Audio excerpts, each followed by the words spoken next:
কত কষ্ট করেন যারা। থাক, কান্না করেন না, কান্না করেন না যারা। ওকে, এমনকি যারা আপনি আর যেদি কি শুধু আলাদা খা।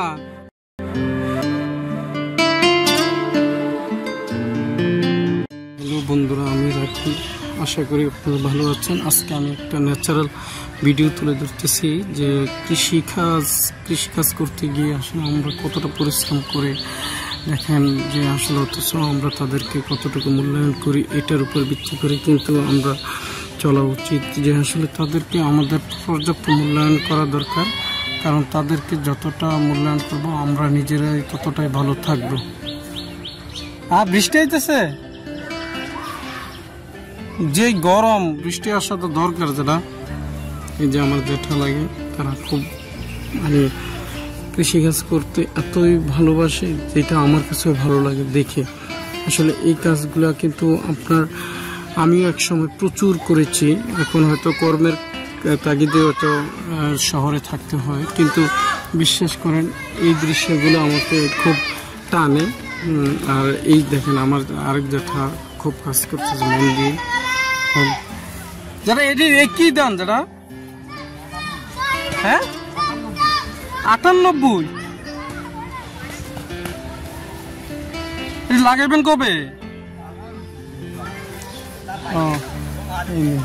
এই যে এটি লাগাইব, আবহাওয়া সুন্দরভাবে এটি বড় হইব করে। এই যে এই ধান গাছগুলো নিয়ে লাগাবে, আমাদের এদিকে হালি বলা হয়, এই হালিগুলো নিয়ে লাগাবে, লাগাইলে আবার ধান হবে, আবার কাটবে, আবার পর্যায়ক্রমিক কাজগুলো করবে এইভাবে। যারা এবার কয়খানি করতেছেন? একখানি?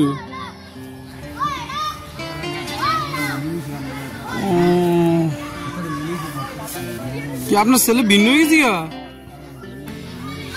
ইও ভিন্ন হয়ে গেছি গা? ওই যে ইউনুসও ভিন্ন।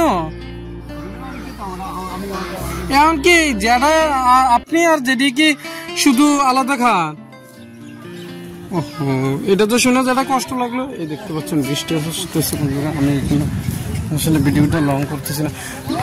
যাক, যারা আল্লাহ আপনাদের সহায়ক, ওকে দোয়া করি যারা আল্লাহ যেন আপনাদেরকে ভালো রাখে। আপনি যে পরিশ্রম করেন এই বয়সে।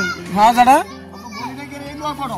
না, যারা কি আর কোন এগুলো মানে এটা কি আর কোন, যেটা আমার কষ্ট লাগে যেটা শুনে, যে আপনারা আমাদেরকে লালন পালন করছেন। যেটা যারা বৃষ্টি হইতেছে দেখছেন, আমার যারা আসলে কান্না করতেছে, এই ছেলে ভিন্ন হয়ে গেছে। তো যারা দোয়া করি, যারা আল্লাহ যেন আপনাদেরকে ভালো রাখে, যারা কত কষ্ট করেন। যারা থাক, কান্না করেন না, কান্না করেন না যারা। ওকে, যাই। হ্যাঁ, বৃষ্টি হইতেছে যারা, এই বৃষ্টি হইতেছে। আচ্ছা যারা বৃষ্টি হইতেছে,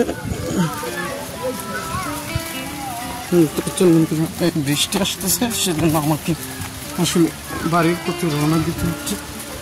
আমার মনে হয় বৃষ্টিটা দীর্ঘায়িত হবে। আর এই গ্রামের সিনারিগুলো আপনারা দেখতে পাচ্ছেন, এই যে আমি একটা খুব মনে হচ্ছে যেন এটা পার্বত্য কোনো অঞ্চল দিয়ে আমি যাচ্ছি। দেখতে পাচ্ছেন এই যে কি সুন্দর একটা ন্যাচারাল জায়গা দিয়ে আসতেছি, আপনারা বুঝতে পারছেন বন্ধুরা। আর এখানে একটা বিষয় বলে রাখি, এখানে আমার জেঠার যে বিষয়টা, যে আমার খুব কষ্ট লাগলো। আমার জ্যাঠা লাগে, আপন জ্যাঠা না হলেও আমাদের আসলে একই বাড়ি, সেই বিষয়টা আমার খুব কষ্ট লাগবে যে আপন ছেলে দুটাই আলাদা হয়ে গেছে। আর আপনারা দেখতে থাকুন বন্ধুরা, বৃষ্টি আসতেছে।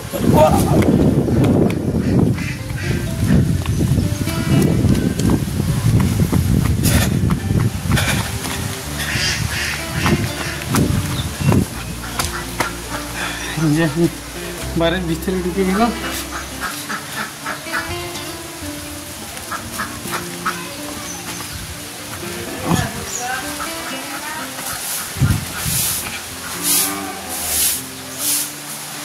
ভালো থাকবেন, আল্লাহ হাফেজ।